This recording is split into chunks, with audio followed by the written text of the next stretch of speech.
Picture two people that come to church, non-Christians.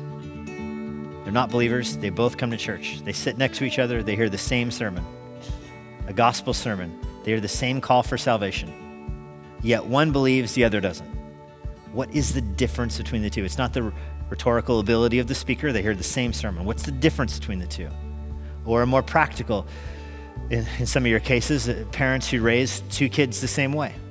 Two kids get the same devotional life. They go through the same Awana material. They sing the same songs at night. They have the same holiday traditions. They have the same everything.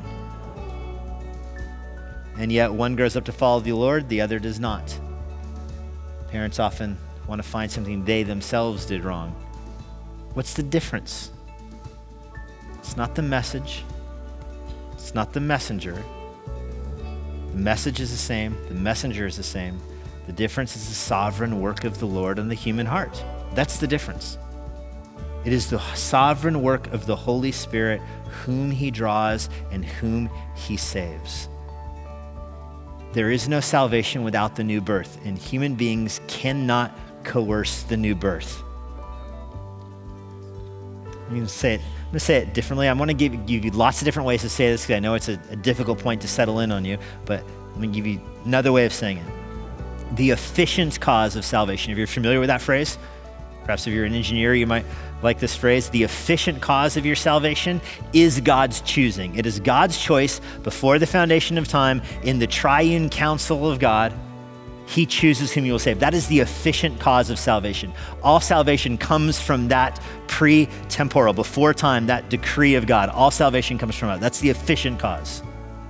The material cause of salvation, the cause that actually brings salvation, is the death and resurrection of Jesus Christ. That's the material cause. The instrumental cause of salvation, the instrument by which you receive salvation, is your own faith.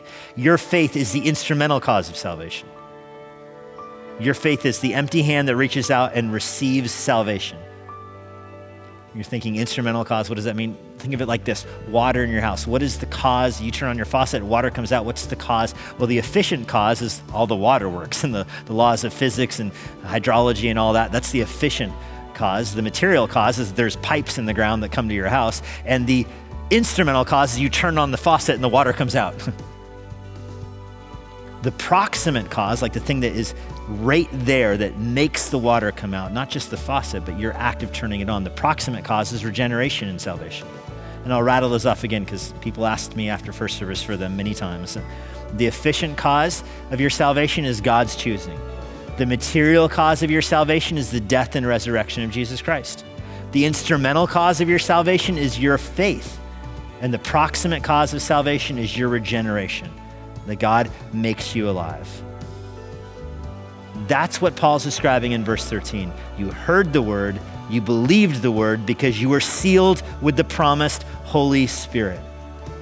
2 Corinthians 6 verse 18, God will be to us a father, Paul describes, and God proves that he will be to us a father by adopting us through his Holy Spirit. We all have the same Spirit. We're bought into the same body of believers. It is God's work who does this. We are his children. That's what Paul means in verse 13, the promised Holy Spirit.